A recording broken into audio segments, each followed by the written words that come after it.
देश में land bank जो है वक्फ बोर्ड के पास थर्ड लार्जेस्ट, पहला रेलवे, इंडियन रेलवे, फिर इंडियन आर्मी मतलब इंडियन डिफेंस का, और फिर कहता है वक्फ बोर्ड के पास जमीन है। मैं उसको सुधारना चाहता हूं। सर आप भी तो ट्रेन में चलते हैं, हम लोग भी ट्रेन में चलते, हजारों किलोमीटर ट्रेन का पटरी लगा हुआ है, स्टेशन बना हुआ है, वो ट्रेन का पटरी लगा हुआ है, वो रेलवे का प्रॉपर्टी थोड़ी है, ये तो देश का प्रॉपर्टी, हम लोग सब चलते हैं उसमें। इसको आप कैसे लगा सकते हैं कि रेलवे के पास इतना है, वक्फ बोर्ड के पास इतना है? वो देश का प्रॉपर्टी। हमारा डिफेंस के पास कहता है कि सेकंड लार्जेस्ट है। डिफेंस के पास जो भी लैंड है, जहां ट्रेनिंग करता है, जहां वो रहता है, या बॉर्डर एरिया में जितना डिफेंस लैंड है, वो देश का रक्षा के लिए है। उसको आप कैसे वक्फ प्रॉपर्टी के साथ आप तुलना कर सकते हैं?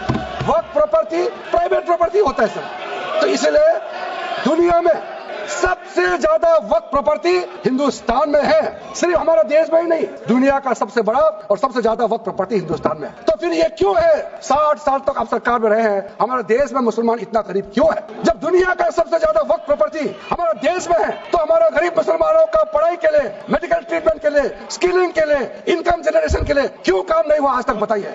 ये दुनिया का सबसे बड़ा वक्फ प्रॉपर्टी अगर हिंदुस्तान में है, तो उस प्रॉपर्टी से गरीबों का उत्थान के लिए, लोगों का भला के लिए अगर यह सरकार नरेंद्र मोदी जी के नेतृत्व में गरीब मुसलमानों के लिए काम कर रहा है, तो इसमें आपत्ति क्यों होना चाहिए? आप लोग बताइए।